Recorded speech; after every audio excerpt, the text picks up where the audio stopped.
Well, thanks for being here.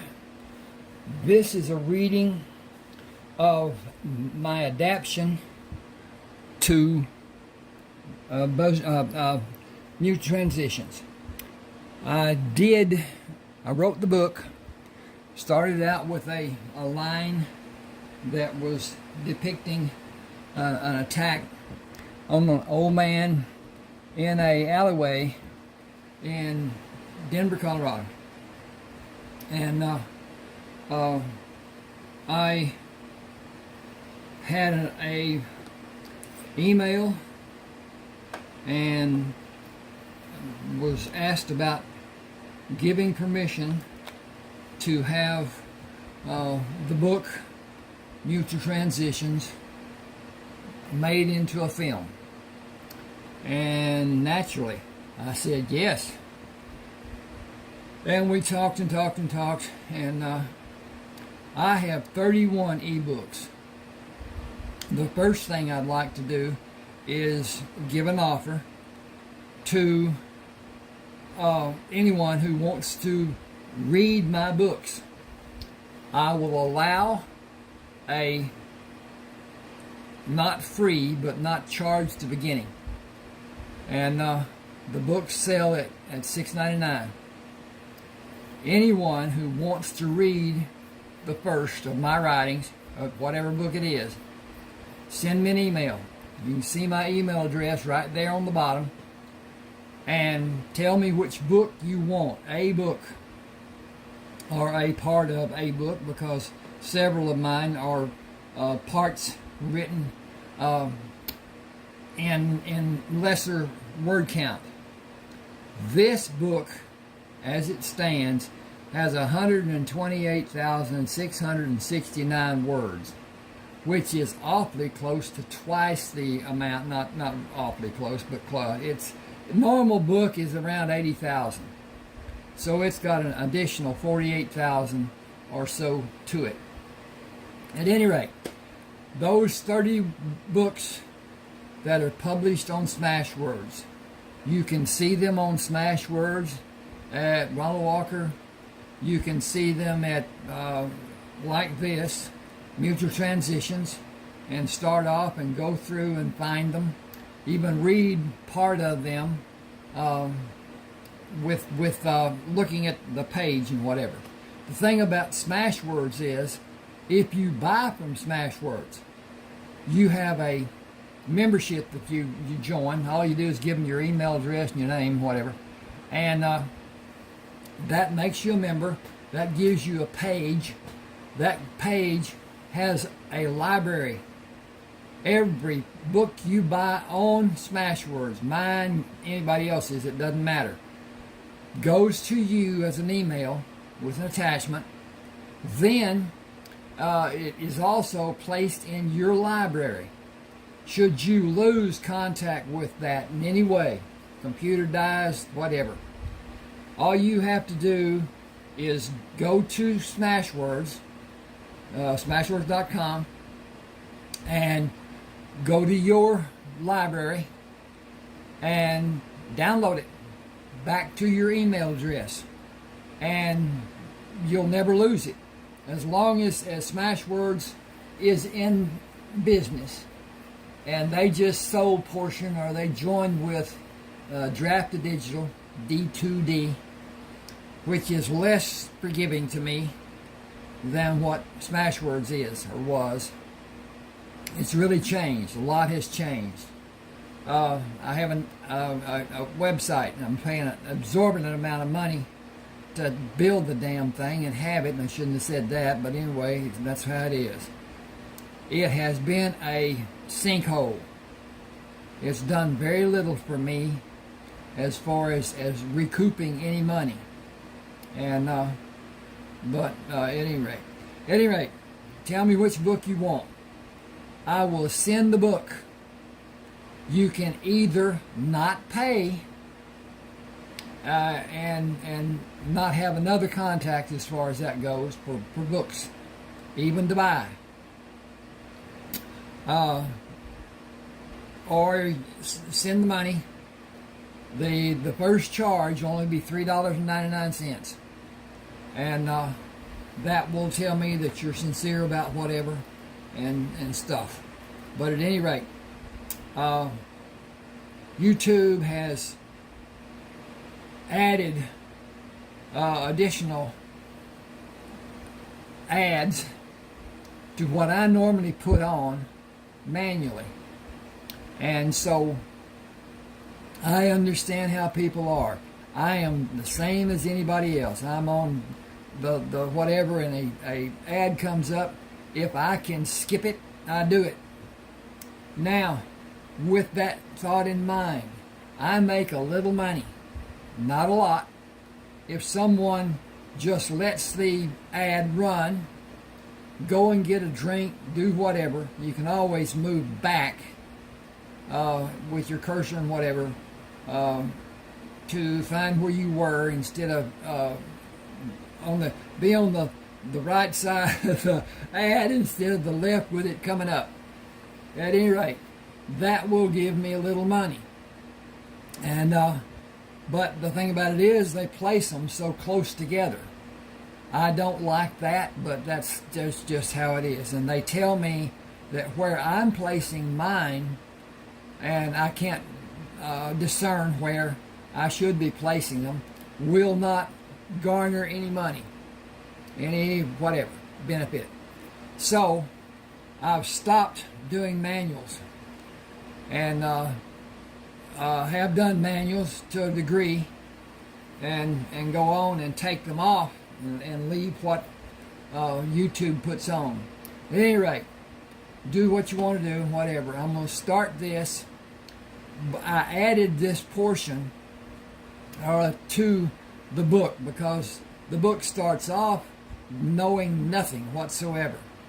And the old man lay on the ground, blood oozing from the gash over his left eye when Craig walked around the corner of the alley. Now then, this is a portion before it got to that, how he was found out in the desert in Arizona, how Buzzard and him cohabitated, how they worked at mining for different minerals, particularly gold, and all the nuclear minerals that could be broken down, whatever, to make that. At any rate, here we go. I'm going to get a drink first, then we'll go. But it's hot here in East Texas. M.A. Shields, who amusingly announced his preferred name to be Buzzard, ate the few leftovers and carried the .22 caliber rifle to the flatbed truck. I should hunt away from the house and let the rabbit population increase. Avoiding cactus spines and sharp rocks, he drove south for 10 minutes and stopped the truck, grabbed the binoculars and stepped outside the truck. Raising the binoculars, he adjusted the setting of the magnification. Large black birds are flying in a circle about a mile away. That many birds can only mean they are waiting for something to die, something big. He continued driving carefully in the direction of the circling birds. More birds were on the ground, moving around a large hole with a small opening due to a shelf that formed a canopy over the largest part of the hole. Should be portion, shouldn't it? But anyway, part's good enough. The narrow opening prevented the birds from flying down or flying out of the depression. Buzzard knelt to find the covering canopy dimmed the light. He could not see the entire floor as daylight only illuminated the area directly beneath the edge of the opening where he stood. Backing the truck to remain a safe distance from the edge of the hole, he tied a rope to the bumper. Gripping the rope, he moved to lower his body, push his feet against the wall as he hand over hand moved down the wall of the hole. Moving away from the wall, he saw the body of a man lying 20 feet from him. Insects covered the man and crawled in a mass around him. Buzzard climbed out of the hole and brought canisters of insect repellent to spray the man's body. He sprayed his hand and wiped the man's face with the insect repellent and sprayed around the man with a second canister.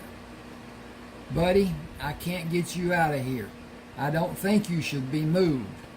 With all of your injuries, bugs won't bother you now.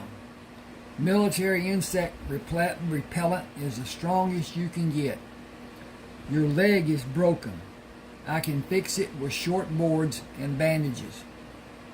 He scaled up the wall of the truck and dropped 2 thin boards before he moved down the wall to move the leg and wrap the bandages around the thin boards. "I need to get a doctor and come back. There's a house south of here. I'll go there and get help for you. You're hurt bad, but you're breathing. That's a good sign. I don't see any bleeding, but you need medical help I can't give you. I'll come back and bring help." Buzzard drove around cactus spines and sharp rocks and other obstructions, including mesquite bushes, which led him away from the hole and the injured man. Circling, he approached the adobe house from the rear. Walking to the door, he raised his closed fist to knock, only to look into the dark eyes of a wrinkled older man standing in the open doorway. "I found a man who is hurt when I went to understand what buzzards were doing where he is. He's down in a hole where he fell. Do you have a telephone to call a doctor?" The man abruptly stepped back and closed the door. Buzzard raised his hand to knock and dropped his hand, placing both hands on his hips, and shook his head. He slowly backed away from the door and felt a dog bump into the back of his leg as it walked behind him. Ignoring the dog, he walked slowly to the truck and leaned against the right front fender. It was 5 or 6 hours travel time to the reservation headquarters, and he did not know the way from this house. He had not seen a road of any description during his wide sweep of the area. He was startled when the man came outside, banged the door shut, and walked with a halting gait to climb in the truck. I should put that, I'm going to change this. Hang with me a minute. SIDE. And climbed inside the truck without speaking. Buzzard noticed the pack the man held was filled to the point of pushing the cover flap to prevent him from closing it. He started around the front of the truck when the old man climbed out of the truck and went to the back of the house, then returned with 2 long poles rolled to be covered by a thick blanket. He put them across the bed of the truck behind the cab and climbed inside the truck. I'm going to do this again, just more succinctly. Okay. Climbed inside the truck. He stared straight ahead without speaking. Buzzard tied the poles on the left side of the bed and moved around to tie them on the right. That will hold them. Sitting behind the steering wheel, he saw the man point toward the windshield. Go that way? Silent. I'm going to change that too. That needs to be silently.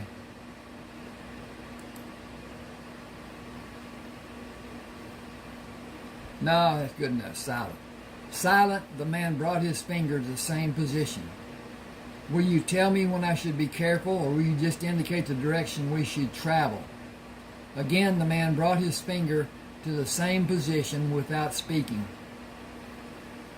Buzzard used the same method he practiced coming to the house to avoid obstacles in the path he followed, often silently reprimanded by a pointed finger until they arrived at the hole in the ground. The old man used the rope to tie the poles and his pack and lowered them to the floor of the hole. moved to take the end of the rope coming from the bumper of the truck and tied a double sling around his body. Moving to the edge of the hole, he sat with his legs over the edge of the hole and waited for Buzzard. When Buzzard came to stand by him, he turned his body to extend his legs. Got that wrong. Okay, well, let's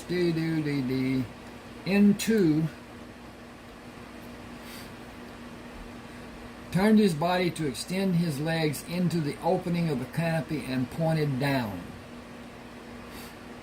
You want me to lower you to the bottom?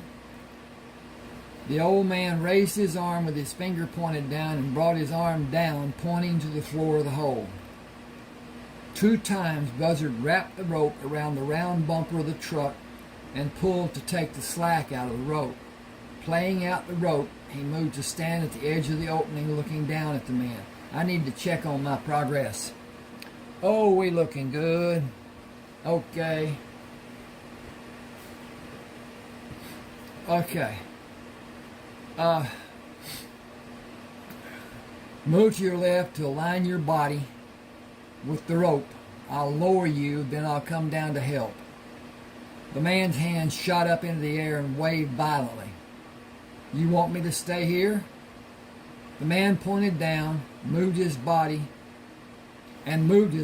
as Buzzard instructed. Standing on the floor of the hole, after removing the rope, he left the loose poles, took the pack. That should be, hang on with me just a second. He left the wrapped, W-R-A-P-P, wrapped poles, took the pack and disappeared from view. Buzzard slowly moved around the perimeter of the hole and stopped at the location he believed was the place the injured man fell. He must have fallen from here, but the opening is so narrow. That leaves a lot to be explained, along with why he was all the way out here and a multitude of other questions. He saw a cloud of rising dust and waved when the truck came close. I'm going to change that and make it a little better, I hope.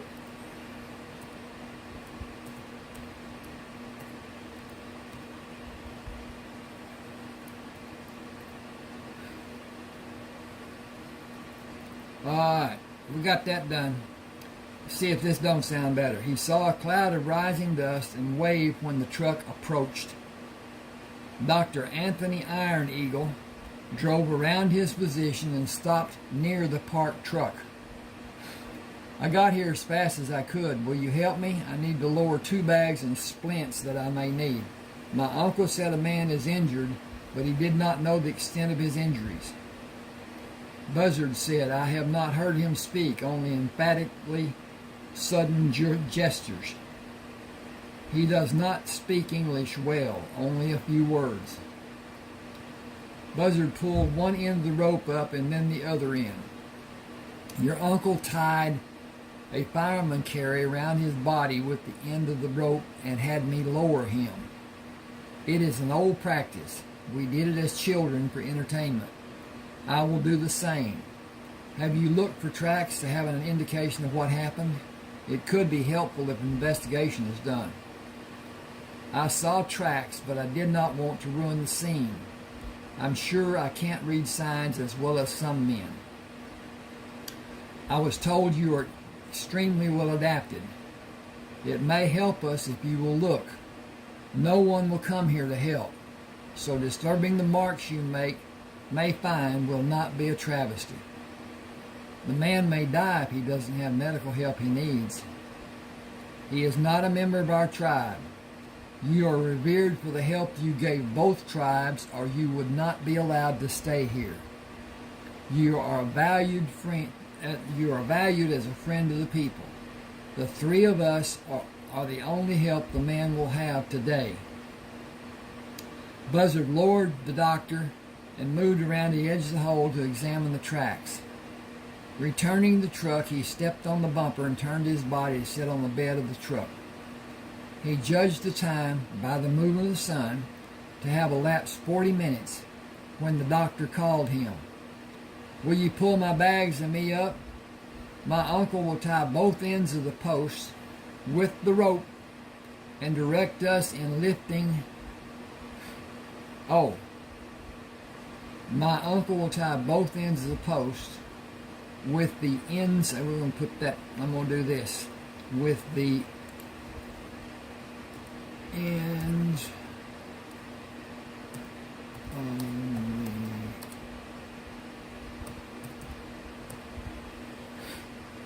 okay, I'm going to see what I got here. I need to fix that. Okay. "Will you pull my bags up? My uncle will tie both ends of the post with the ends of the rope and direct us in lifting the man out of this hollow. It will be difficult for us to lift him the final few feet.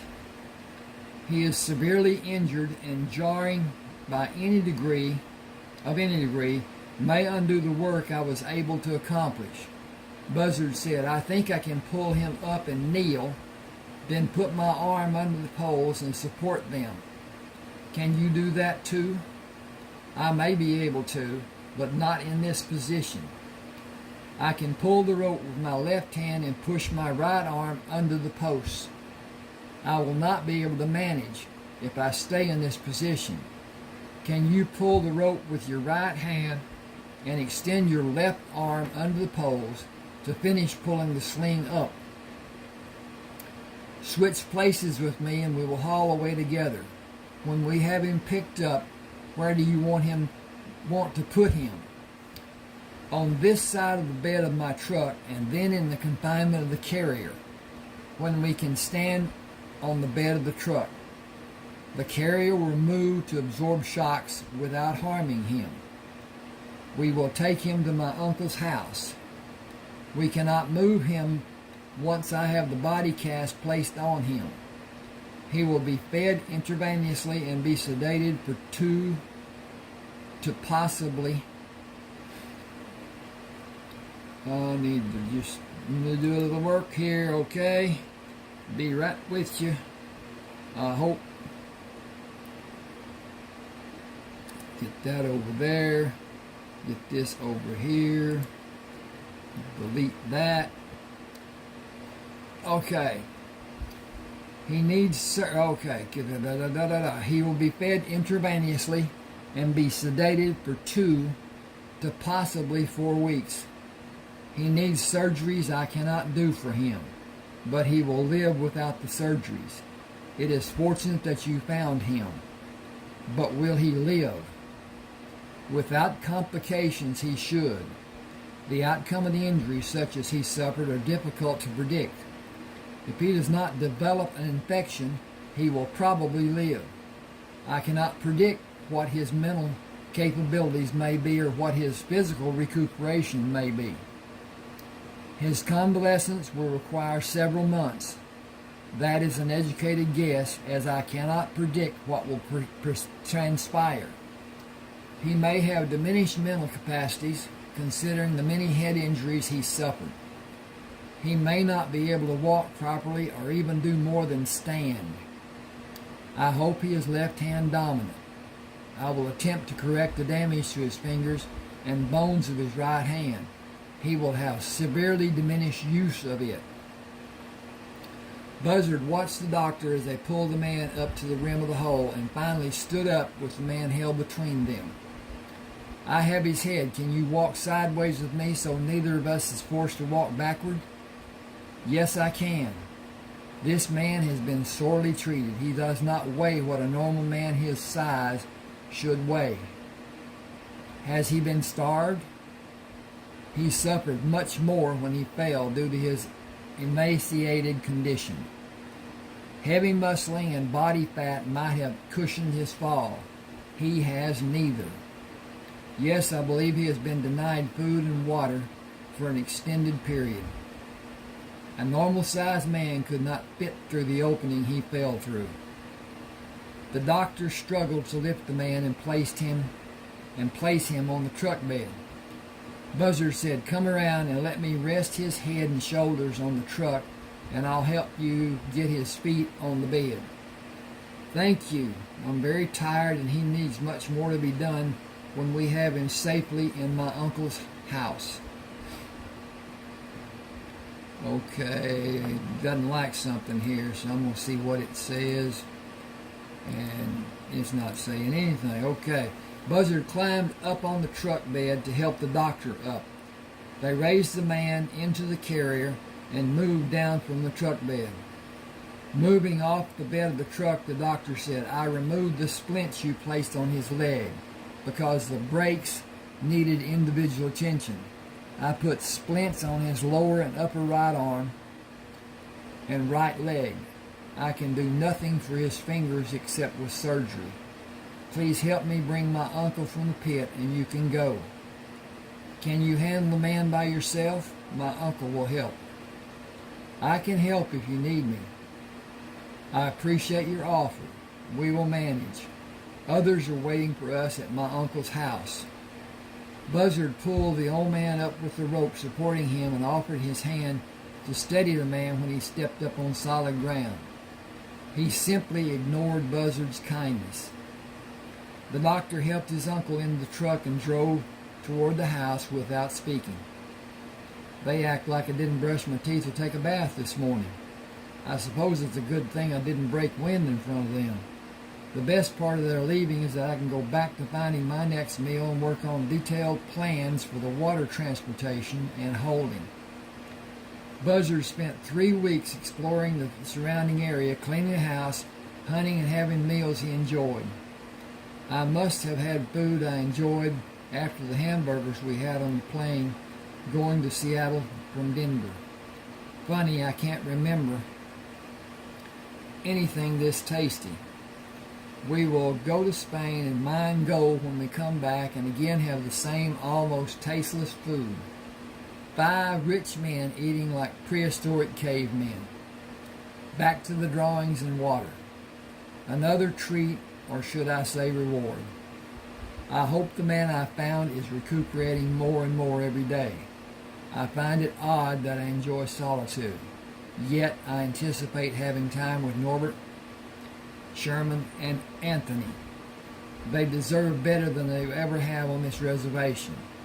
Perhaps at another time." Buzzard opened the door when Norbert knocked. "You are just in time to be too late. Dr. Iron Eagle met us on the road coming from delivering the ore. He wants you to go to his uncle's house to talk to the injured man when he wakes him up. He's been drugged for 4 weeks and it is time to let him wake up. The doc's uncle doesn't like white men, but he won't be a problem." Buzzard said he didn't say a single word to me when we met and the whole time we were together.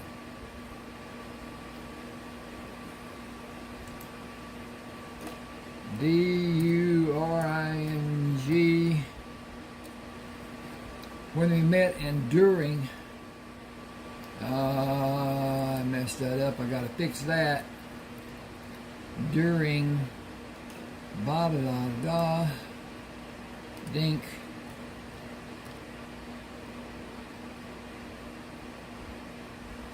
That's not right. I got to go back. Okay. C-H-E. He didn't say a single word to me when we met and during the whole time we were together. White men killed his family when he was a kid. They beat him. I'm doing a get ditty over here. So, think, okay. They beat him and thought they killed him. He went with the sheriff and told the sheriff which men did it. What time does the doctor want to wake him? 9:30 tomorrow. We have to get up early tomorrow. We wanted to bring you the message from Dr. Iron Eagle. He said it was important that you be there.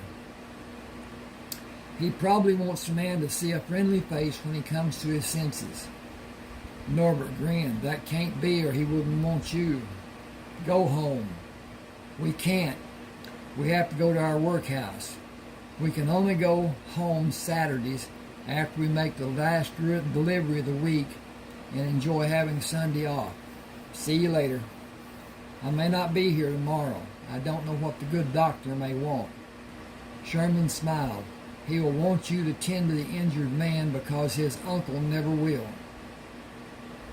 Buzzard said, Doc said the body cast will stay on him for 6 weeks. It has only been a few days more than 4 weeks. I can't refuse to help the man I found. Will you ask for someone to care for the injured man? I will pay a wage to that person for helping him. Are you saying we should send a man? The man is in a body cast. He can't wipe his own ass. He can't direct his own urine.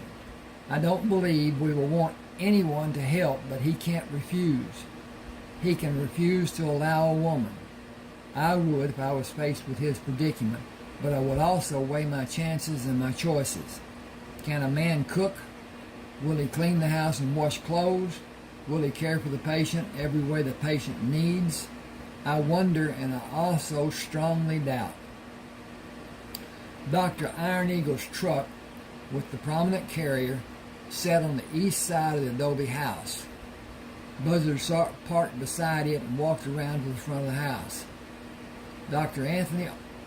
not Anthony, his name is Anthony, but anyway, Dr. Iron Eagle opened the door. Good, you came. I want him to see a man he can trust, as I might be seen as someone he cannot trust. The nationality of his captors is not known. His arousal may be traumatic for him. You might ease a particular trauma since you saved his life. He may be thankful that you did. I hope it works that way. Come in. I will attempt to bring him to consciousness. He seems to have had bouts of delirium, which indicates his nearness to consciousness. Okay, I don't like that. At any rate, can't find, there it is. I will work from his left side.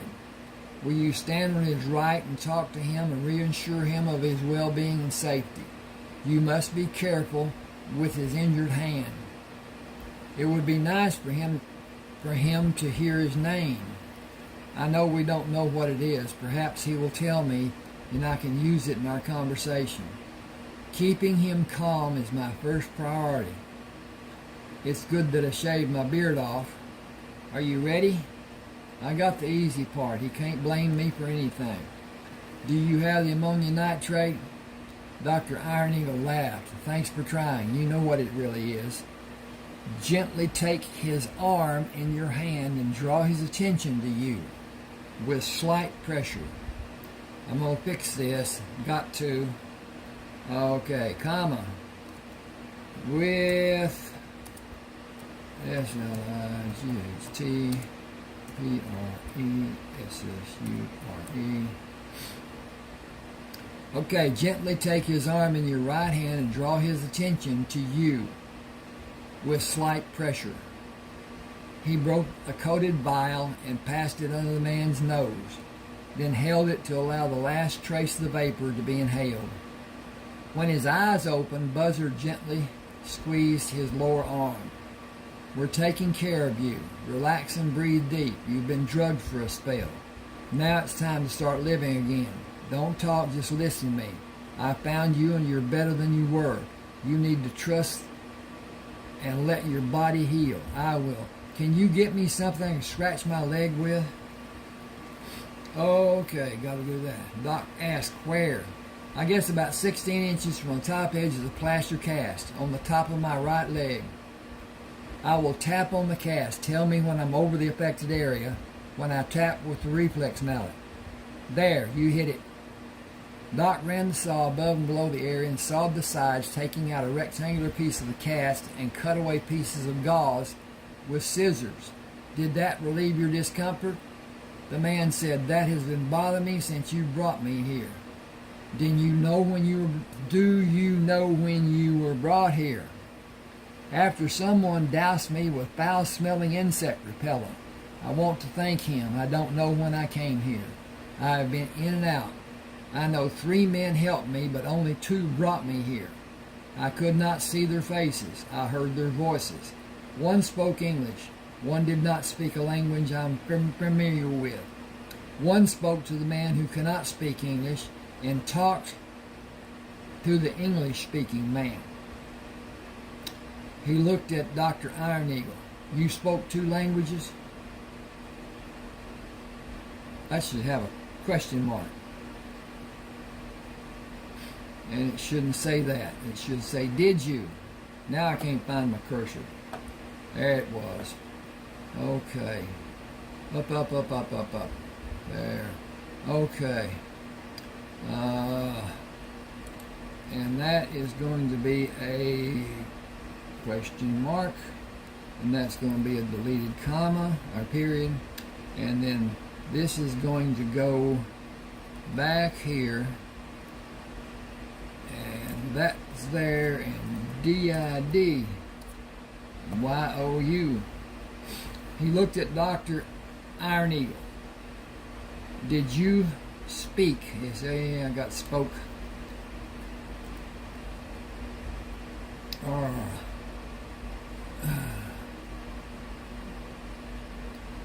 Take care a minute, just a second. They got it. Alright. Did you speak 2 languages? He turned to look at Buzzard. I'm going to save this.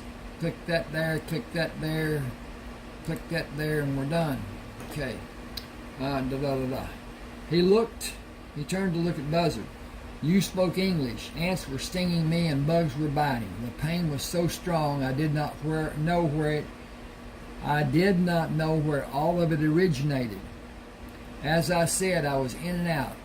Everything is not clear, almost dreamlike, fuzzy. Buzzard asked, what can I call you? I have been trying to recall without success. I simply cannot remember. 2 men put me in the trunk of an old clunker of a car and brought me here. I was in the trunk a long time. They argued about how they would kill me and almost came to blows. I crawled backward, away from them. I am not certain what happened after that until you poured the insect repellent over me. Thank you for what you did. How do you feel? What's hurting? What's not? What do you need? Your name would be nice. My mother gave me my name, Morticius Alejandro Shields. It isn't easy for people to pronounce, so I chose Buzzard as an easier name. It is out of respect for a man I hold in high esteem. Buzzard it is then. It is a unique name, but easy to remember. Where is this place? Hang on a second, I gotta check progress. And we are progressing. Okay.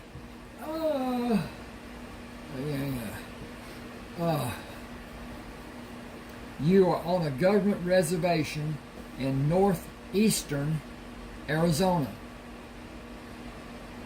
That's wrong. Exactly wrong. They're on the northwest side. So they're just below St. George, Utah, which would put them on the northwest side of Arizona. Okay, got that done. From what I could see in the tracks near where you fell, 2 men brought you here in a car at night. They did not look for you after you backed away from them, probably from it being so dark. I'm going to fix this too. Probably from the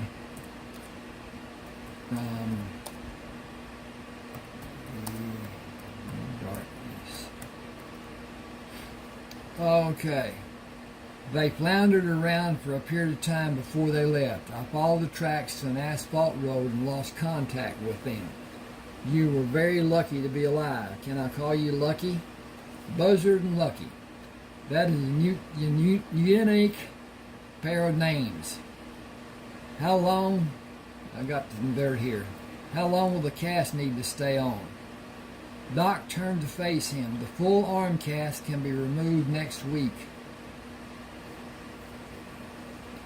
The lower cast should remain for 3 weeks.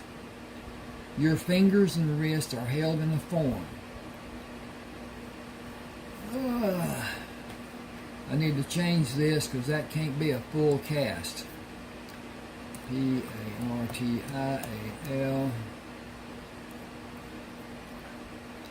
Okay, he turned to face him. The partial arm cast can be removed next week. The lower cast should remain for 3 weeks. Your fingers and wrists are held in a form. I examine them daily. Please do not attempt to move them. For the duration of your life, the use of your fingers will be limited, I am afraid. There was extensive damage that required surgery. There are 12 pins in your 4 fingers. You should be able to close your fingers to make a fist and be able to grasp items successfully. You will not be able to pick up an item such as a coin in the usual manner. You may be able to learn another method in time. I am resolute that I am able to remove your leg. Okay, back me up.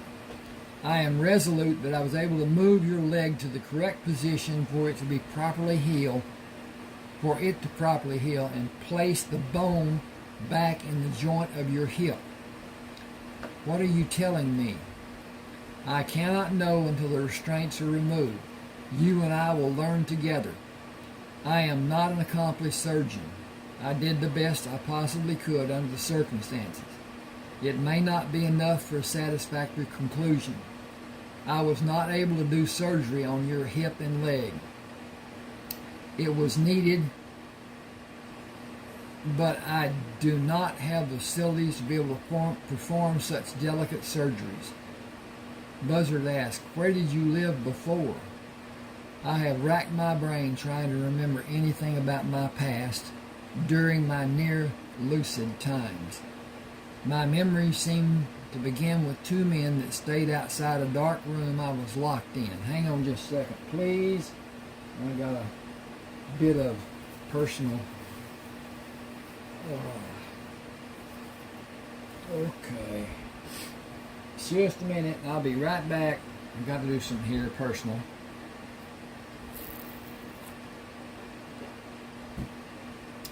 Oh.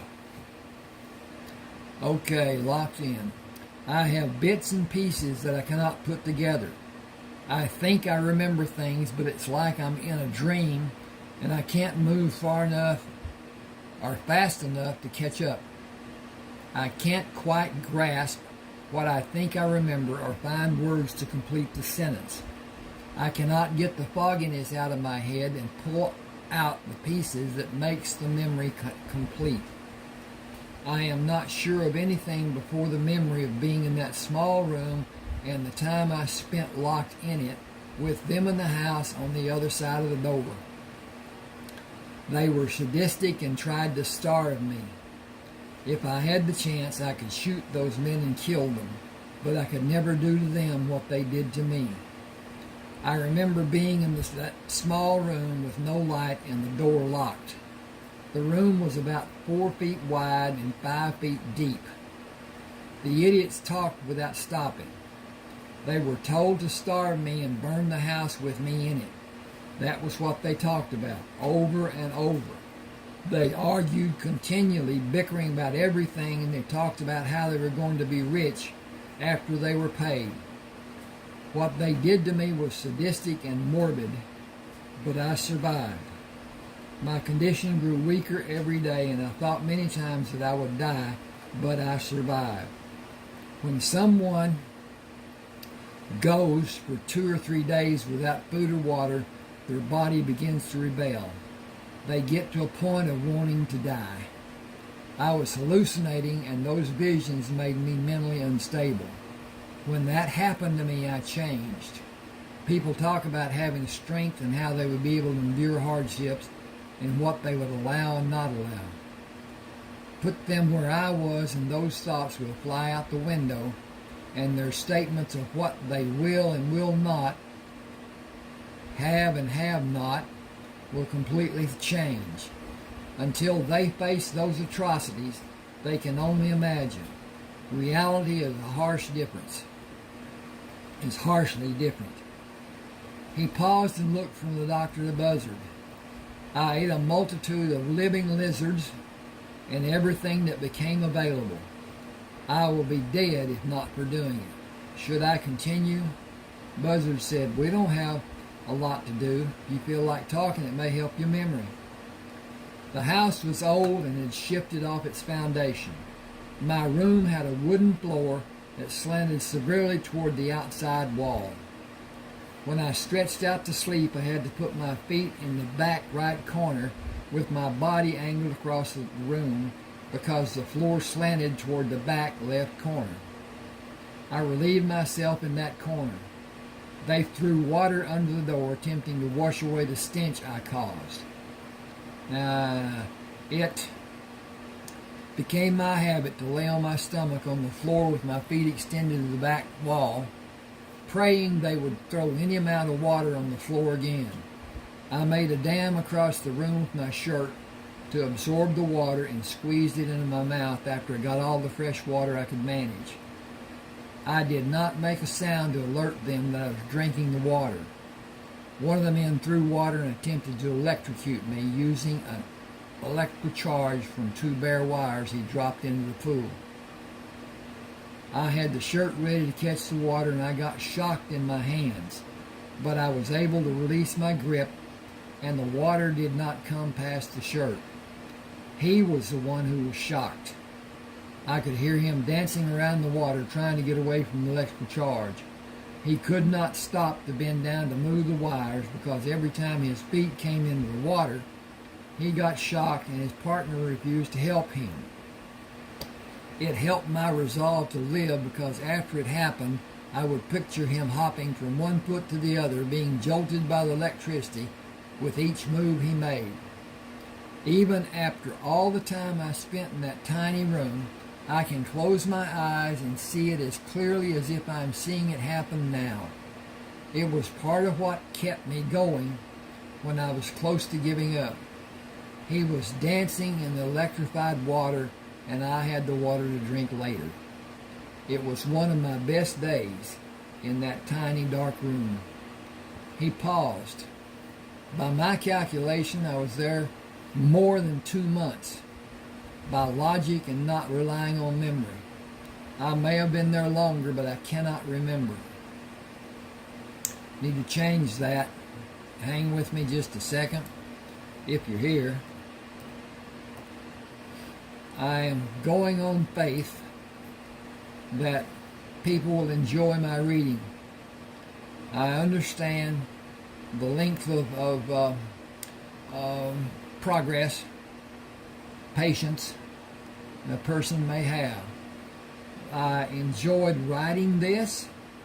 I enjoy reading this. But then that's how I am. Okay, my memories begin inside that tiny dark room. I have flashes that I'm not able to hold and place where they have a beginning or an end. I have difficulty concentrating with those flashes coming all the time. I am tired. I think I can sleep.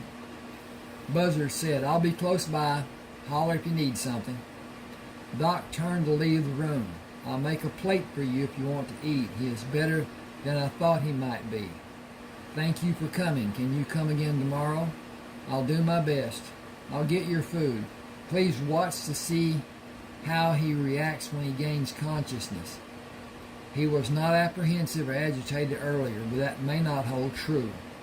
He may be startled, even frightened, when he regains consciousness. Trauma victims are sometimes confused. You were a reassuring presence for him earlier. I will be close and watch him, Doc. Tony brought a plate to Buzzard and sat in a chair across the room from him. Do not ask. I never have, and I have survived. Some things are better left unspoken, and some things are better left unknown. Just enjoy his cooking. Buzzard smiled. I used the name Morty until I joined the Army. While I was working as a carpenter, a man would ask,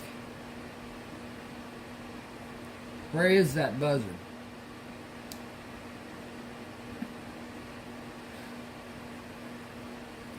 I got to change that because he wasn't working as a carpenter. Working and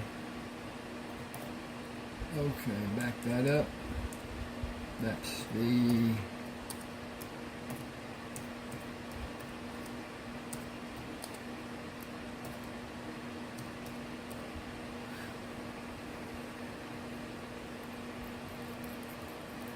hang just a second. While I was working in the House of Time, a man would ask, "Where is that buzzard?" He was a good man. I used buzzard because of respect for him. My nephew calls me Unc. The injured man, buzzard called Lucky. Got to put a comma there.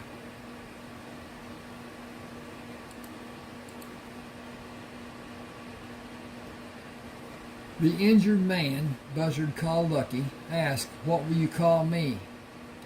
Buzzard said, "Late for lunch. How are you?"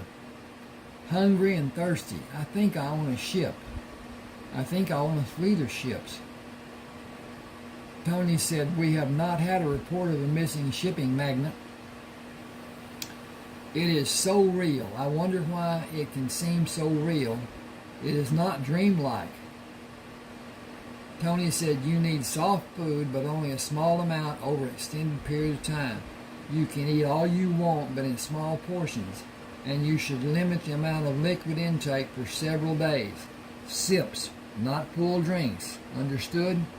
Your system has not had normal function in many months. Ease back into normalcy. Please. I know I should be meek and quiet, but I have not had a decent meal in months. I haven't had a meal in months, decent or otherwise, for that matter. I am at your mercy, and I am grateful for all you have done. That does not begin to quell my..." I've got to turn this off. Whoa, hope that didn't make noise and whatever. It was hot in here, so I had that little cooler on. I am at your mercy, and I'm grateful for all you've done. That does not begin to quell my desire for a steak and potato meal. I am not demanding that you throw a steak on the grill and bake a potato, but I distinctly remember how delicious a great ribeye tastes. When can that happen? I will do anything I am able to do after this cast is taken off. Tony left and came back with a plate. Okay. Can you manage?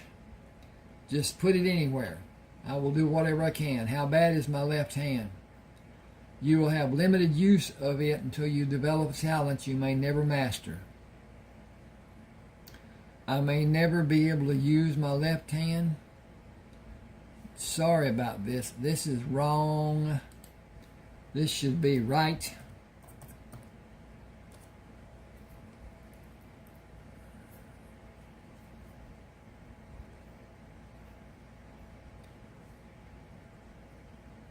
Okay, and this should be right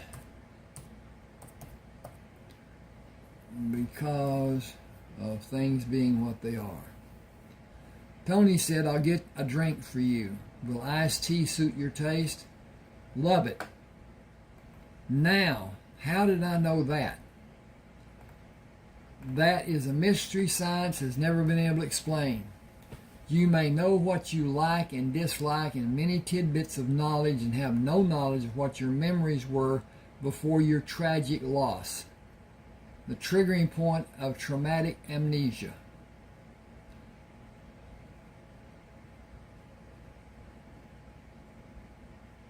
I think I need to fix that too.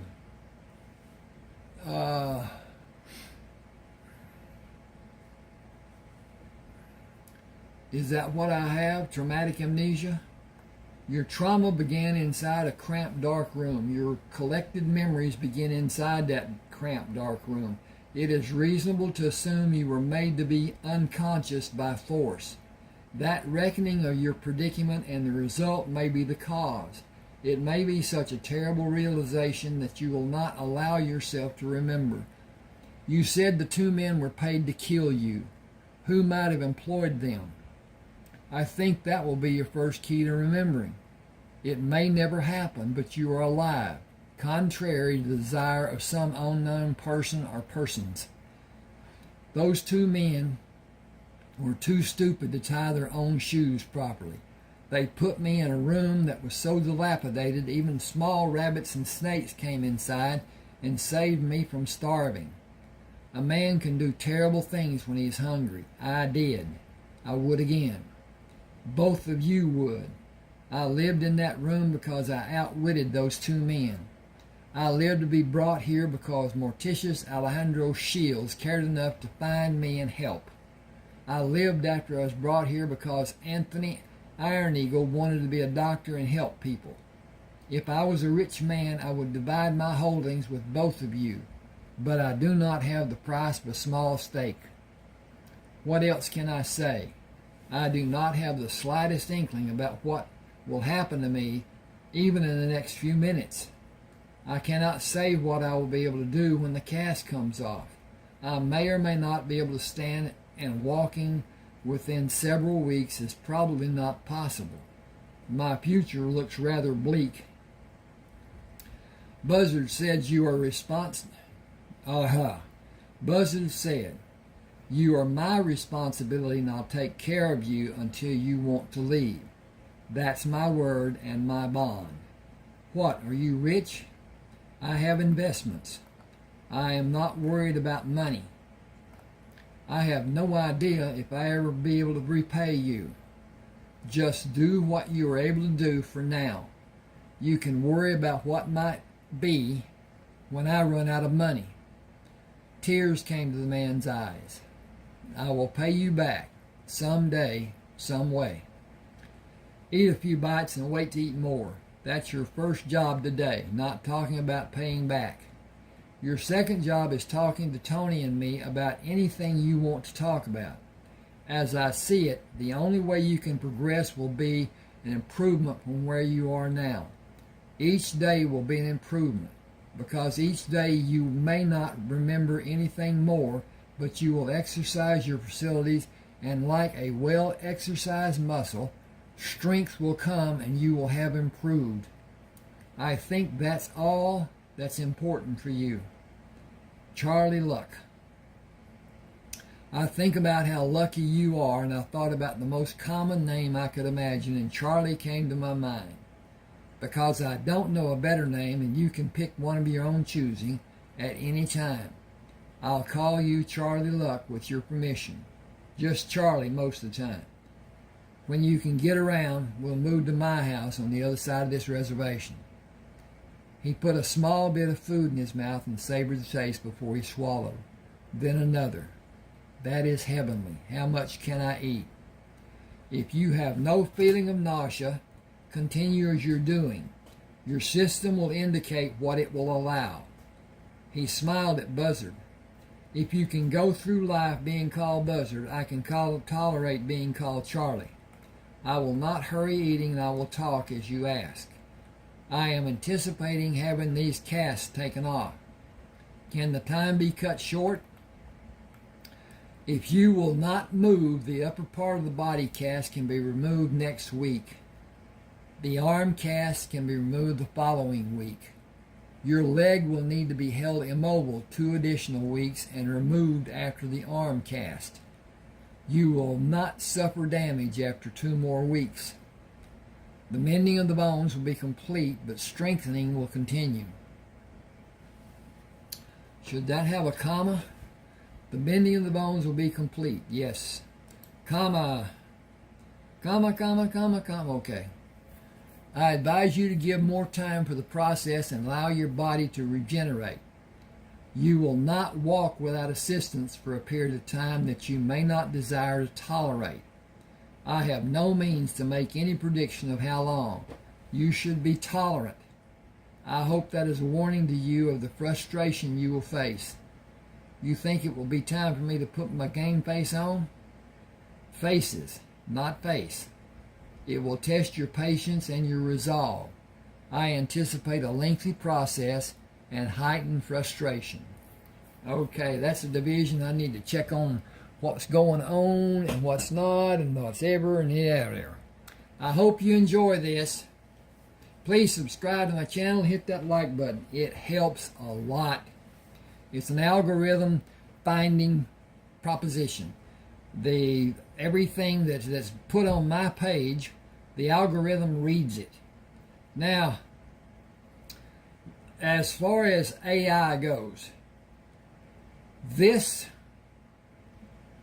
part of Word, it is AI generated. It will correct, even when I don't want it to at times, words, punctuation, all kinds of things. That's AI.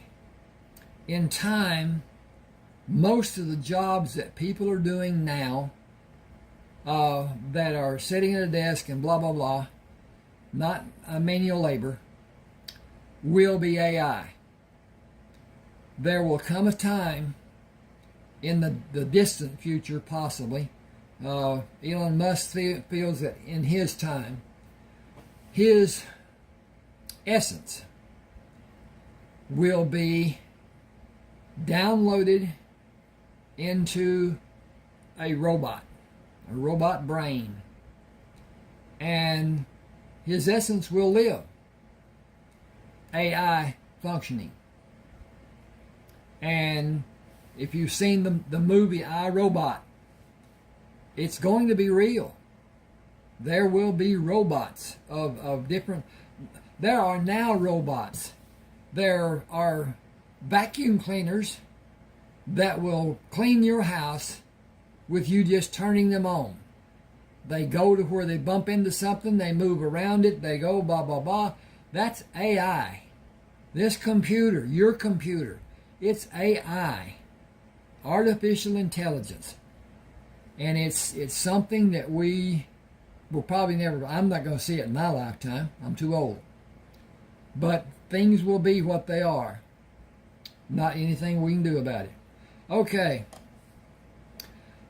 Buzzard's got Charlie in the truck with him. But anyway, Buzzard parked his truck near the front door of the adobe house and carried Charlie from the house to ease him into the seat. We're about 3 hours from the house.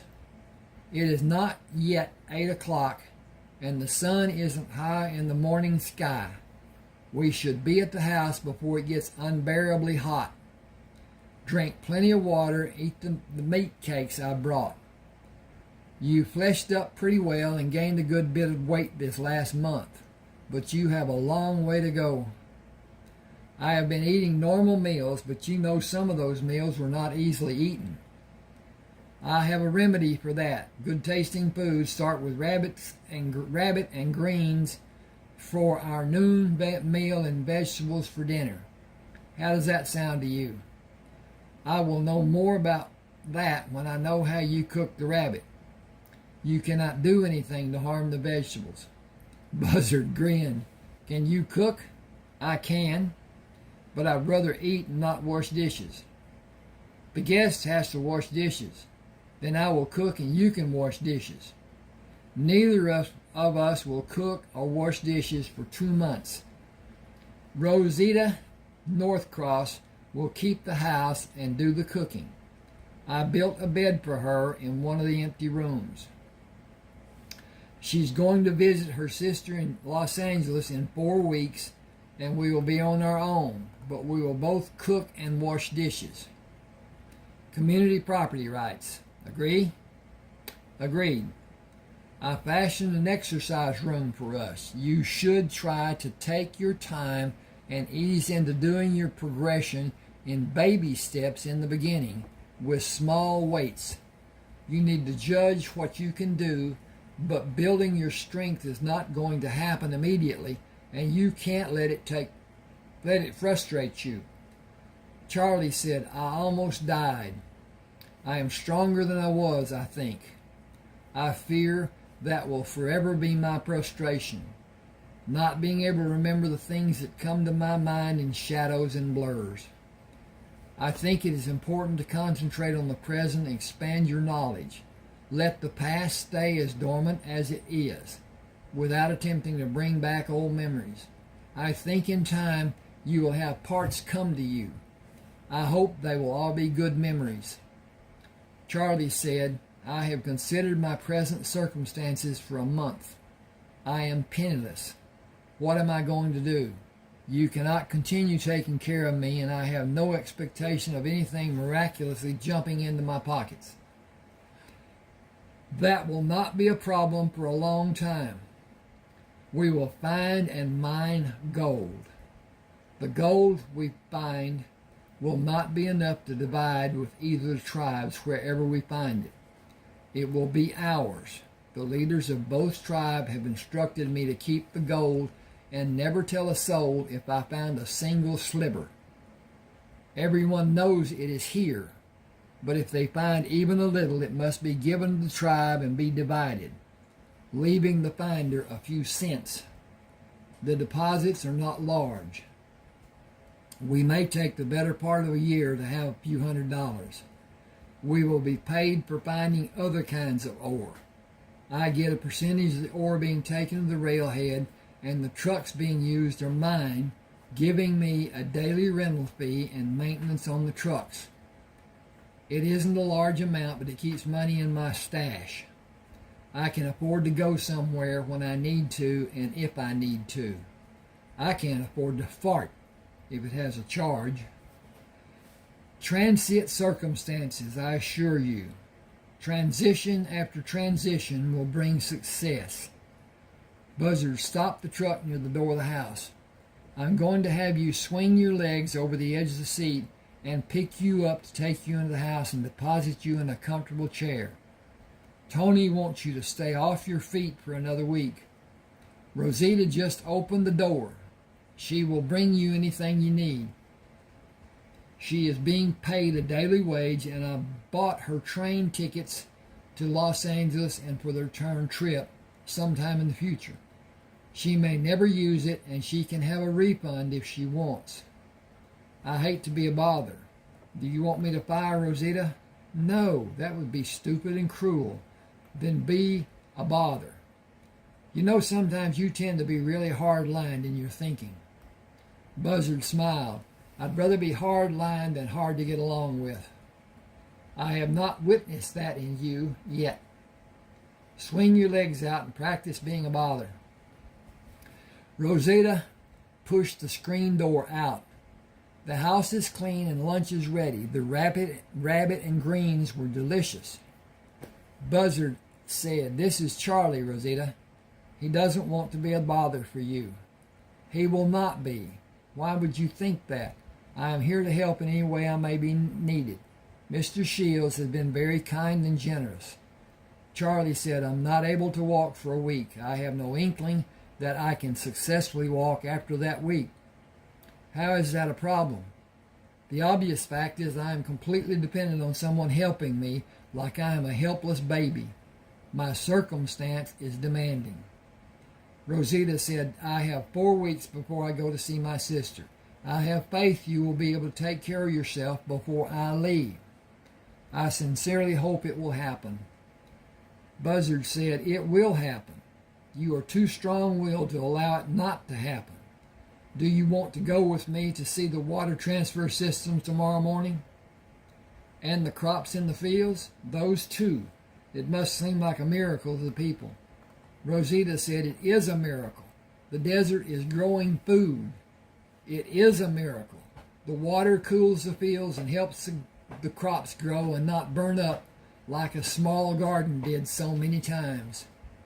Buzzard said the weather will allow a long growing season. 2 crops may be grown. The second crop will require plants that are heat resistant. He stood in front of Charlie. Drop your right hand to the lever on the side of the chair.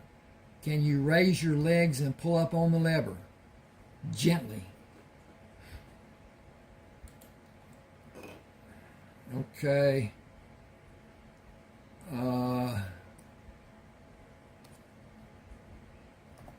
Gently. Okay. We did that. Charlie pushed his feet out and pulled the lever up, raising the leg rest of the chair, and pushed his upper body against the back of the chair, moving it to fully reclined position. I could sleep here. You moved it to recline like it was nothing new for you. You seemed comfortable moving it. I have this type of chair in my house. Do you? Is your house close? I believe it is far from here, but I have not reached the point of knowing where. Pieces come and seem to slip away before I'm able to recognize and identify them. Don't push it. Let it come naturally. I believe it will. You will see them clearly, you will see them clearly, and you will. I'm got to find my cursor here. Ding, ding, ding, ding, ding. Oh, there it is up there. And you will retain them. They are not lost, just hidden away, waiting for you to call them out of hiding. I'm sure it will happen. Charlie said, the terrible part is not knowing anything about my life before I was locked inside that room. I want my life back. That is not possible if I cannot remember. Buzzard asked, do you know how to play backgammon or checkers or Yahtzee or cribbage or cards? The tribe scrounged around and found games we can play. 1 week. That is all I will give you to try to entertain me. Then I intend to walk. Buzzard moved around and looked at Charlie's feet. Not without help. With the difference in the lengths of your legs, you're going to need a built-up shoe. It won't give much flexibility when you walk. Can you build one? I can get it close to the right height. You'll probably need some stuffing in either of your shoes to compensate for not being exact. The difference is less than an inch. That's not too bad. Maybe I can tiptoe when I walk. I think that would put a hell of a strain on your foot. It will be better with a thicker sole. You mean it would be better if I put my shoes on the correct feet? Now that would be a sight to see if you transpose them. Rosita brought a plate of food for Charlie. Do I have the privilege of eating in this chair? Buzzard said, you have the privilege of not moving out of that chair unless you feel the call of nature. I'll take you to the john and stand you in front of the commode to keep you balanced. You will provide guidance through the endeavor. Stand up straight and don't put extra weight on your short leg. It needs time to continue mending and growing. And when I need to sit, will you also have a bedpan? That is another can of worms. You need to be patient and careful. It could determine how much more length your healing will allow your leg to grow, gaining growth. Both the hip and the break can have growth if you allow it to happen. Your hip joint will grow new tissue, and with it supporting the ball on the end of the femur, either sitting or lying down won't stop its growth. Then you can help me into the truck and we can go anywhere we want to go. Sitting in that chair is not the same as bouncing across the desert. 2 weeks, and Tony will make a decision. The crops will be almost ready for harvesting, and you can walk with crutches, but only on a hard surface, not slippery, here in the house. These tiles are slippery, and the mortar joints are lower than the surface of tile. You can readily bust your ass. Once the crutch is slipped, it's gone and you're going down. Rosita brought Buzzard a plate. Okay. I got to do this. Okay. S-E-C-O-N-D. Rosita brought Buzzard a second plate. There is more if someone wants it. Buzzard said, thank you. Charlie, do you want seconds?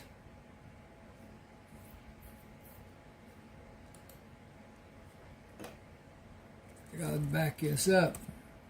THIRDS Buzzard said, "Thank you. Charlie, do you want thirds?" He nodded his head. "After what I have had to suffer, and as delicious as this is, I do. But split it between us, please." She smiled. "There's enough for each of you had full portion." Was Micah's cooking that bad? Bad. See, this is AI did this to me. I know I wouldn't put bad, and it did bad. I did bad, it did bad. Buzzard quickly swallowed. "Please don't tell him we said anything. He was kind enough to let Charlie stay in his house and feed him.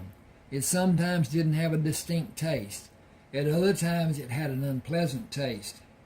She stood straighter, placed her hands on her hips. "He didn't tell you he cooked with herbs? That was what made it taste bad. But it was healing, too." Excuse me a second. I got a personal endeavor. I took the second COVID shot. I wish I'd not taken the first one, much less the second one. The first one made me a little ill. It's like when you first start getting the flu, that head feeling you have and blah, blah, blah, just off. Never did get really sick. But my nose runs. It has run since that time. What's that been, 2 years now? And I wish. My wife works at a hospital. She was forced to take the shot. And I was forced to say, hey, if she's incubating, I don't need COVID. So I took the shot too. And wish I hadn't. But anyway, I think we got lied to about all of that stuff. Let's see. Buzzard laughed. He seldom spoke to Charlie. He never spoke to me. He did not speak English when he talked to Tony. Even that was rare or away from our hearing. Tony told us what happened to him when he was young, and we understand why he feels as he does. She shook her head. Those people were caught and hung by our people. That should have been enough. He knows he's wrong, but he will not change. Don't expect him to bring something and come to check on you. His kind of hate does not have room for being civil.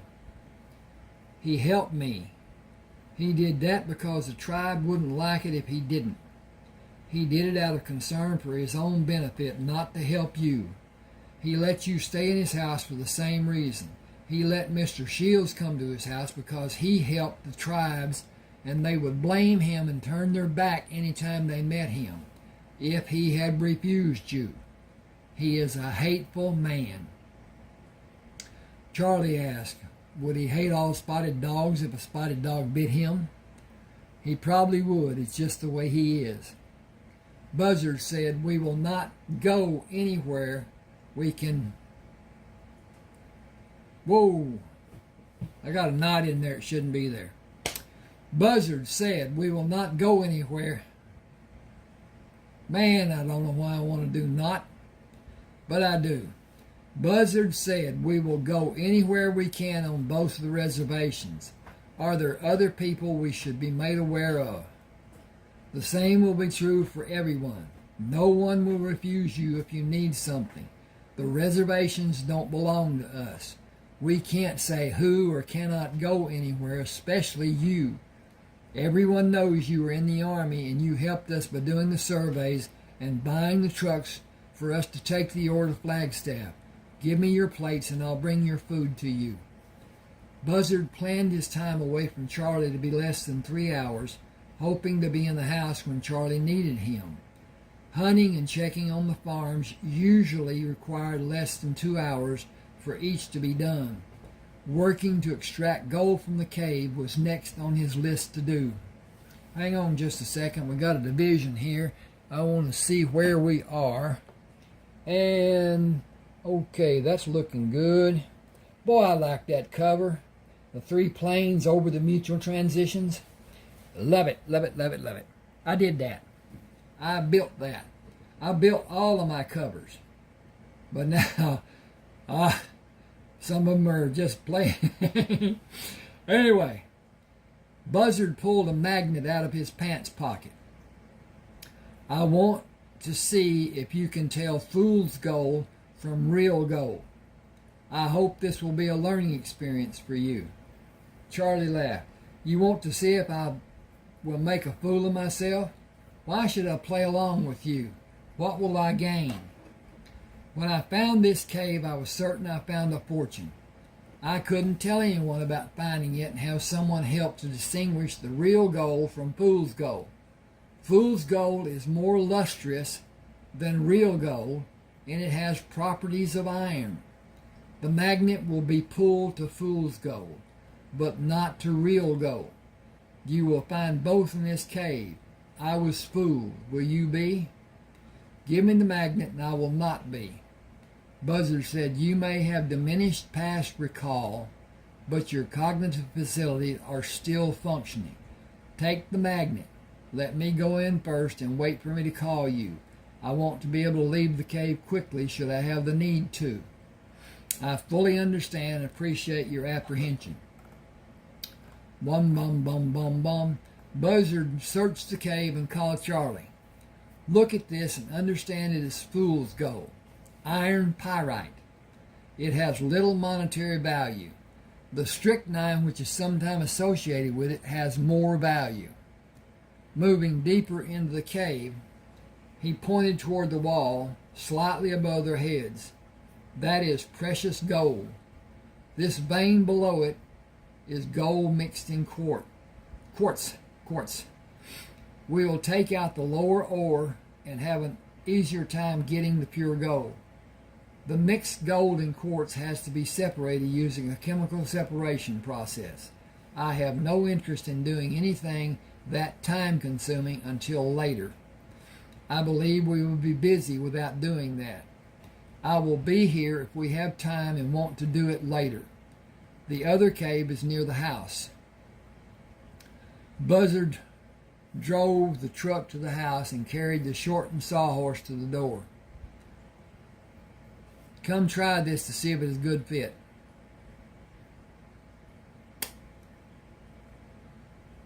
Okay. Charlie sat on the sawhorse and swayed right and left. It is short enough and it seems to be stable. Thank you. I know you cut the legs off to speed our work in the cave instead of building a new one. It wasn't that hard. Building another one or cutting down to size will be the same. Getting to work in the cave was my motivation. Okay, I need to do something here. I need to just check what page this is and come back to it. Okay.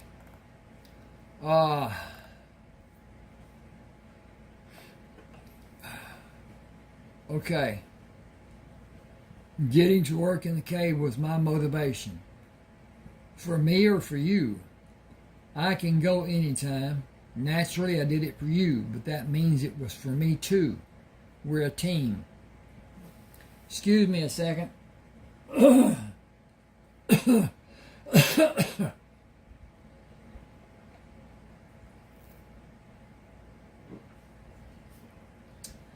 Where is the cave? Look straight west. See the dark cave in the side of the mountain? It is at level ground and we can walk to it. That's right. When you're stronger, we will. It's not a problem to take the truck and tools we'll need. Besides, the gas is free. Charlie was sitting on the sawhorse when Buzzard came out of the cave. It is safe. It is, thank you. Now, he's working on two caves here, and I got to make that distinguishment. That's the reason I want to know what page it was. Because he's talking about one, and he's in another. Okay. It is safe. It is, thank you. I want you to understand the difference in this cave. Oh, he asked, is it safe? Okay, the difference in this cave and the one we just came from. Oh, okay. You don't need to explain that. Okay, I'm better. That one will require hard work, and not much will be gained except over a long period. The ore deposits in this cave are prolific in comparison. We are going to take out several $100s a day when you can work all day. I have the means to shelter and feed us. At this time, I don't need the gold you are going to see when we go inside. We don't need to hurry. That is my point. No one will come here and take the gold. It will be waiting for us when we have time to work on it. Charlie frowned. What dollar figure will we finish this project? Oh, what dollar figure?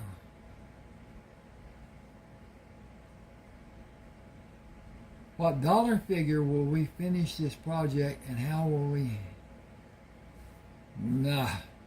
What will the dollar figure be?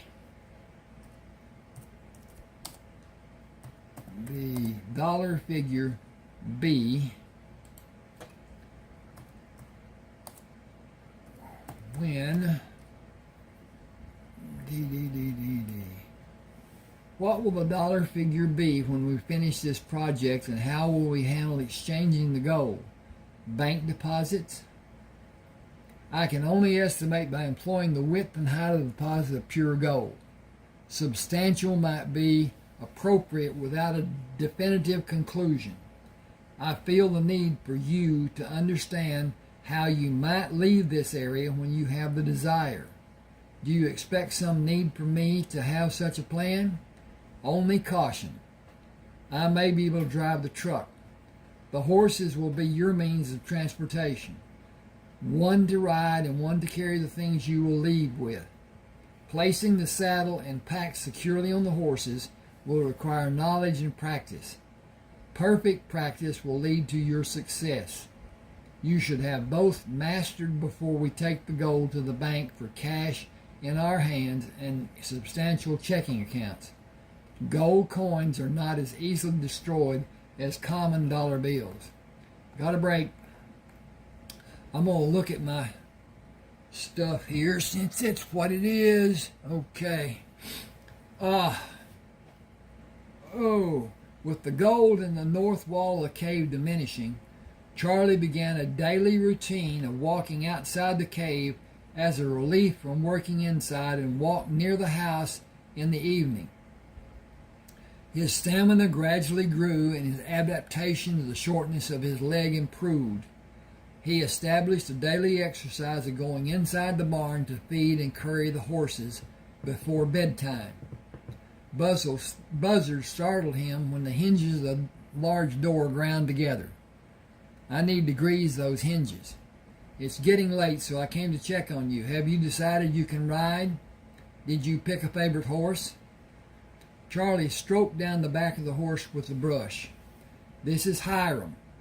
He seems to be more reserved than Dino. You named him Dino? Short for dynamite. That is not concise, but perhaps appropriate.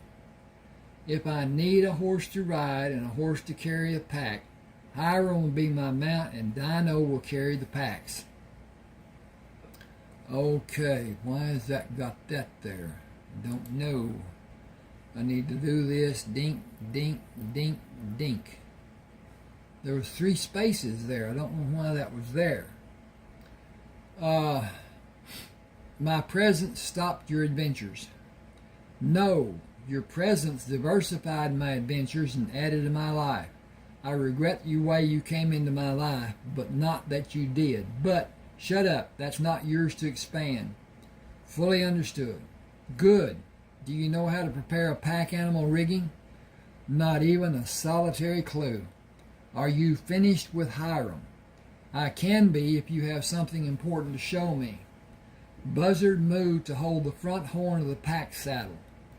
This keeps the pack horse safe from harm. That bigger saddle blanket is thick enough to do the job of protecting the horse.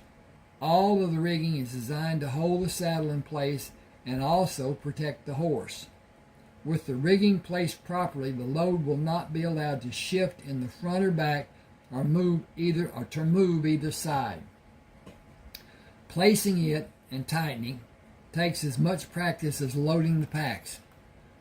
Hang the bags on the 4 horns, but put whatever you are going to carry alternately in the bags to balance the load. When you are satisfied that the load has been done correctly and tied properly, cover it with a canvas and secure the canvas. The horse will not tolerate a loose end hitting him. Keep the load comfortable for the horse, while you keep the horse safe. The entire process requires a bit of understanding and practice. Unlike a riding saddle, the pack saddle should be checked during the journey and taken off the horse when you stop for an extended period. A truck is so much easier and it doesn't need to be fed and cared for. Charlie took the bail of the kerosene lamp. Time to get ready for bed. We may finish taking out the gold in the north wall tomorrow. We have removed more than I thought we would. Are you still sure the tribal leaders want us to keep it a secret? It will only be a small amount for each person to have. Nothing has changed to make the circumstances better. Jealousy and violence will prevail. I was warned a long time back in the past. Hang on a second. This is another division.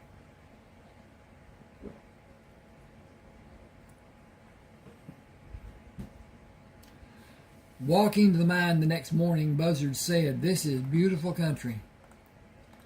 In a sense it is, but more trees would make it even more beautiful. View it as it is. Relish the beauty you see. Appreciate the grandeur of the desert. That describes my view of this place. It is a desert, and my memory of it will be that it was mostly hot. It is a dry heat. Do you mean like an oven? I give up. It seems to me you are conceding defeat. You think? Get to work on the north wall. I'll work on the south wall and have it ready when you finish. Charlie filled 2 buckets. Will you take these to the shed and bring 2 more buckets? Buzzard carried the buckets to the entrance of the cave and turned to look back. We have too much gold to carry out of here, should we need to leave. We should take the bars we have to the bank in Flagstaff next week. It's easy to transfer money from one bank to another. What name will I use? Any name you like. The bank will give you a book that lists your deposits and withdrawals. You can use your book at any bank and deposit cash when the transfer is done. You will have an account in the new bank. Didn't seem to fit there. You're worried, aren't you? You're worried that someone may come looking to finish the job, aren't you? Not so much worried about someone coming for me. That's been done already. You saved my life. You have been everything you possibly could for me. I am concerned that they may come for me and get both of us. I am afraid the next time will be the men who were able to reason and plan. I am afraid the next time will be men who are vicious, calculating men instead of those 2 imbeciles at the house. Make plans to be prepared for that to happen. That's the only response I can think of. Charlie said, we cannot carry the weight and the bulk of the gold we have.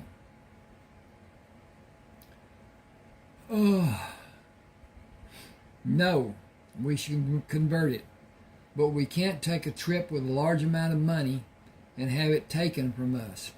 Deposit in the bank is the only thing I can think to do. Only a few $1,000s worth. We cannot afford to have anyone see this much gold, even by making several deposits. You're right. How much money do you think you might need to get you through the next 2 years? 2,000 should be sufficient for several years. We will need a way to carry the cash and keep it concealed. Money belts. 1 around your waist and 2 around your legs. That will keep part of it safe in case one part is stolen. Not around the waist, that is expected. Only a thin wallet with a few dollars in it, a bag of some sort, and a money belt around each thigh up high. Nobody will ask you to pull down your pants to check for money. Bury the rest of the gold and come back for it later or be bold and take all the foreign bars to the bank along with the nuggets.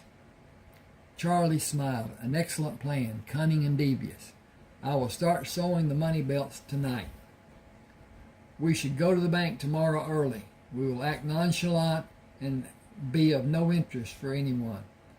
We should not go in together.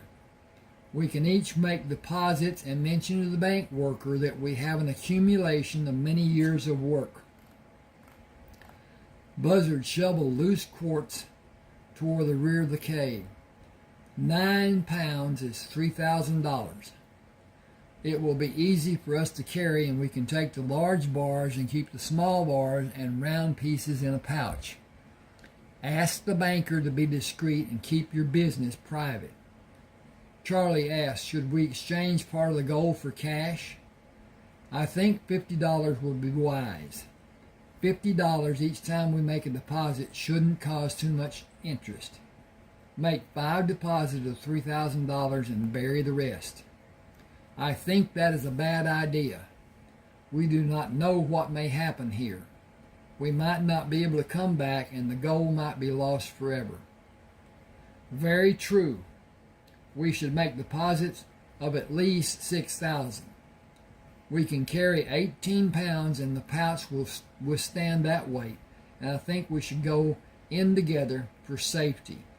We shouldn't stay long after we take care of our business in the bank. We should buy what we need before going to the bank and leave as soon as we can have completed our business. Charlie said, I have no cash for purchases. I do. You have money now. You can pay me back with cash you get from the bank if that's stopping you from getting what you want. I want fresh fruit and canned fruit, peaches, apricots if you can find them, and enough soft drinks to last until we get more when we make the next deposits. I'm planning on making a trip every 4 days. We'll do that until the end of the month and make 7 deposits and make a new plan for the next month. Just to throw people off and try to stay safe? Buzzard shoveled ore toward the back of the cave. That's the plan. People don't plan to fail.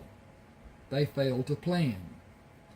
As they planned, Charlie and Buzzard walked into the bank with a pouch strapped across their left shoulder and one over their right shoulder. Each pouch carried 18 pounds of gold. Buzzard approached Cal Devlin. We'd like to sell gold and deposit cash in this bank. It will need to be weighed and assayed. We melt it and pour it into forms. It is pure. The assay will give me the confidence to make the exchange. Where did the gold come from? That may be a problem for us. That will not be revealed. If that is required, we will bid you a good day. Bank policy requires me to ask. The law states that it is not required if you leave both the gold and cash in the bank for 30 days. Then there will not be a problem. Bring your pouches. Oh.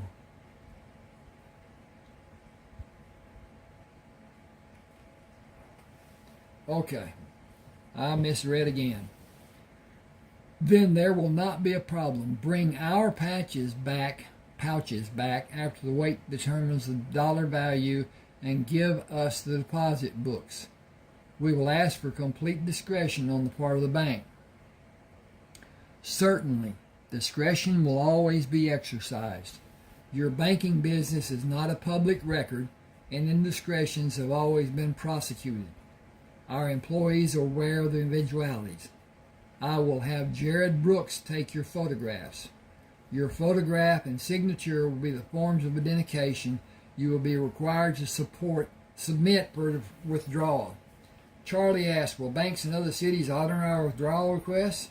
I cannot speak for all banks, but most will after this bank has been contacted and approves the transfer. Always be prepared to present your bank book when you frequent the bank of your choice. How much gold do you have? Holding the pouch out, Buzzard said, 36 pounds. Each of us has more than 36 pounds. That is a hefty sum. I will bring the empty pouches back and give you the figures of each of each pouch and mark your bank books. Jared will do the photographic work while I'm busy in the vault room. Leaving the bank, Charlie sat on the passenger side of the truck. I have an identity. I have substance. I have a bank account. I have a life. Thank you. You worked for it, only because you allowed me to work for it. You worked for it, and we aren't finished. In 3 or 4 days, all the gold, other than the quartz, will be removed from the cave. 2 days from now is Friday. We'll make another deposit and have our photographs fixed to the inside cover of the bank books. Monday, we will make another deposit, and Wednesday and Friday, and the following Monday, Wednesday, and Friday.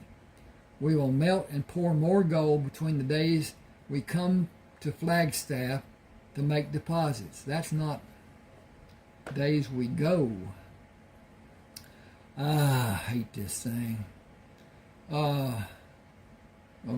Ding, ding, ding, ding, ding, ding. Okay.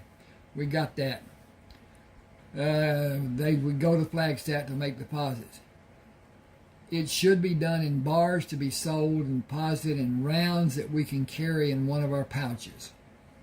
Buzzard backed the truck away from the bank. We just opened bank accounts. The information of those accounts is private. Our names are not. They are listed on the customer registry for the public to see. Charlie pushed back into the upright sitting position. The name I'm using has no meaning for anyone. It might if it is associated with mine, and because of the vicinity of the bank and the proximity of the bank to the area you were last seen in. Some smart person could put 2 and 2 together and might collect a reward for divulging that information, if a reward has been offered. What can I do? We must be extremely aware and just as careful. We need an escape plan, maybe several escape plans, together and alone, with us together. Okay, I got to do that different too. I shortened it, shouldn't. With us being together and alone. Okay, we have time to prepare for that eventuality. I do not have the assurance you have. I would not know the first thing to do or how to do it.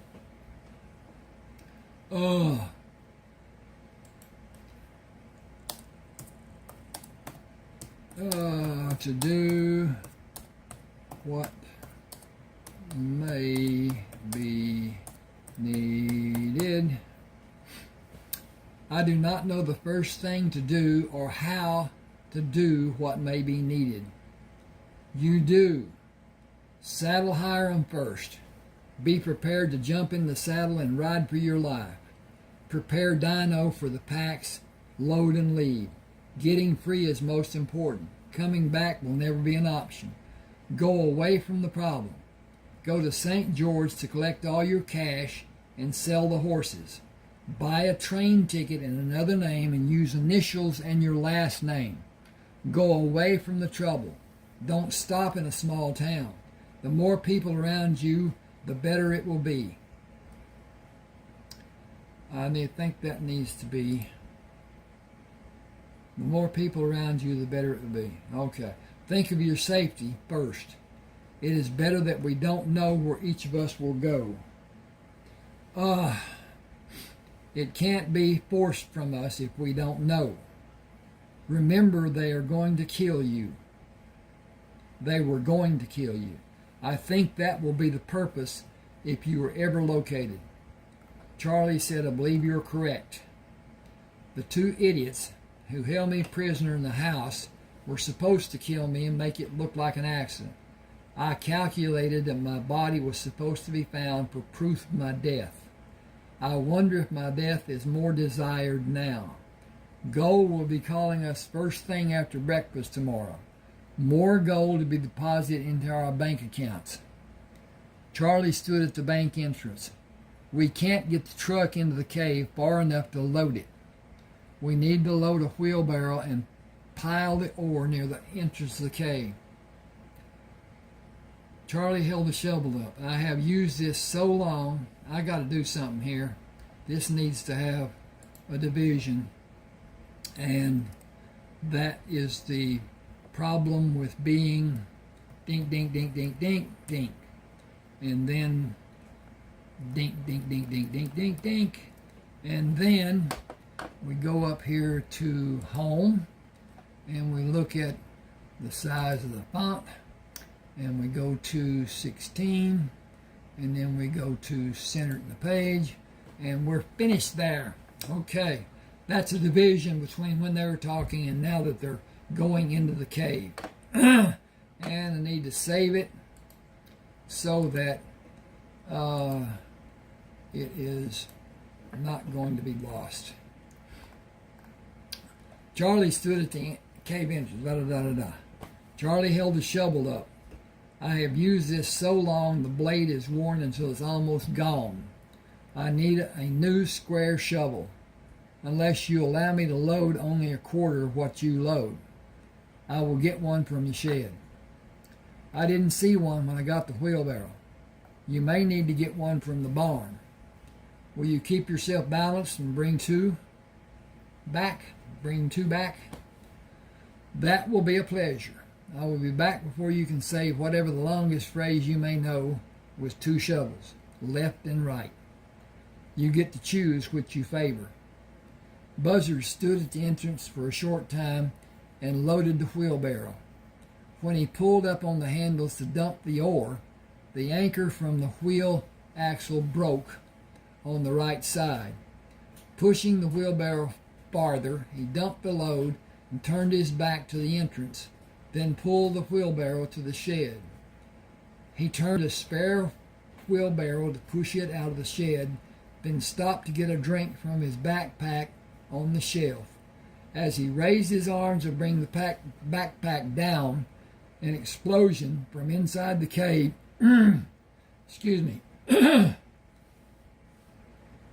leveled the shed, knocking him down with the left side of his face on the dirt floor. The west wall lay on top of him.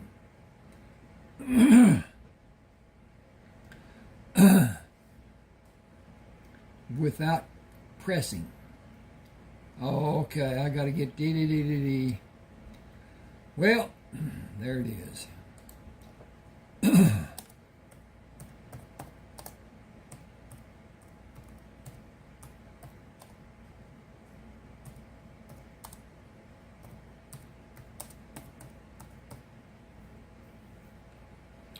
Okay, dee, that's not.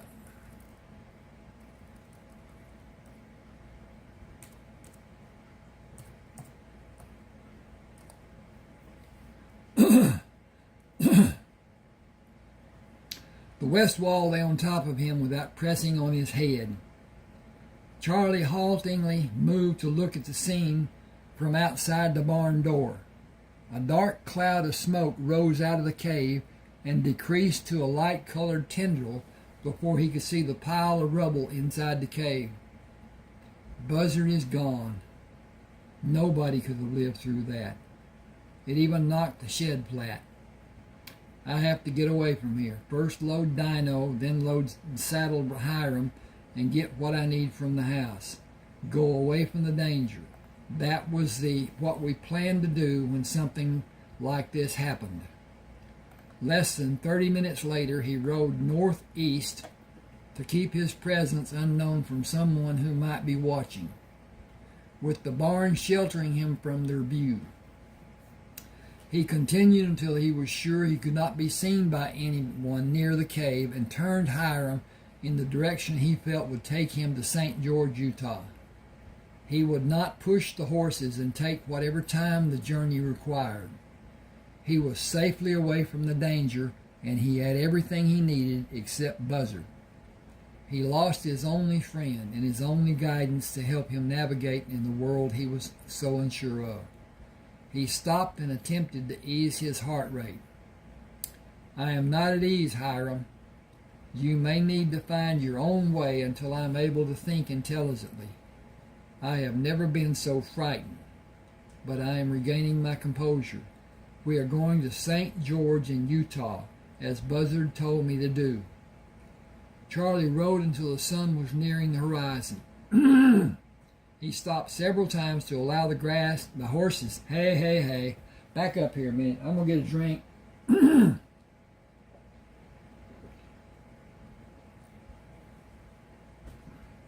He stopped several times to allow the horses to pull grass growing near the base of the mountains. Nourished by the water that melted and slowly washed across the face of the rocks and down to the floor of the valley, making pools of standing water along the base of each mountain. He removed the saddle from Hiram and hobbled him, then unloaded the packs from Hydro and placed hobbles on him. The horses moved to the grass and grazed into the night, leaving Charlie wanting a fire. He had not seen wood for a fire since he began following the valley floor as he moved steadily north. St. George and the railroad was at least a 3-day journey using the horses. He calculated his need for the 3 days sitting in the saddle and leading Dino.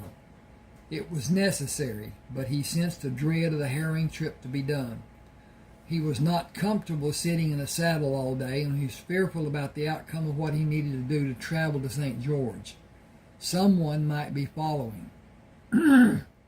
He could only load the packs on Dino and saddle Hiram and ride until he knew the horses needed nourishment and water. After they rested, he rode again. He found a spot where the water flowed down the mountain to drip off a shelf of rocks and pool at the base of the mountain. Filling the 4 canteens and waiting for the horses to drink their fill, he stepped into the left stirrup and pulled his weary body into the saddle. We have been fortunate, Hiram and Dino. I can only hope our luck holds. I am missing Buzzard terribly. Give me a second. Okay. He would know far better than I do what I should do. I need to try to preserve our strength for whenever we leave these mountains. The grass will be sparse and the water will be less than what we had. I will give all the water to both of you on the last day. We will need to travel into the night to reach the water we will need.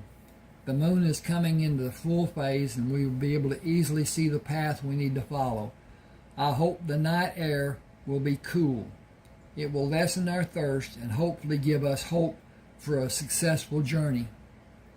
Charlie stopped at the second pool of water to let the horses drink and graze for an hour. Leading them to the pool for the last drink, he pulled his sore body into the saddle and started north. He found shallow pools along the way and let the horses drink what they could before moving north again.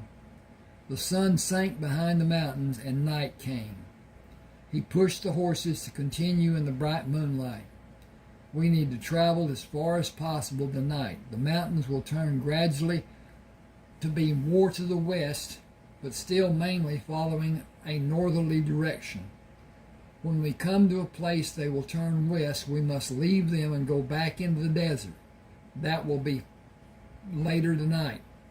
We will rest before we go into the desert. I cannot give you all the water you will want, and we must continue through the day to rest a few hours and go on to the city. That is my hope. I wish Buzzard was here. It is terrible how much I wish for him.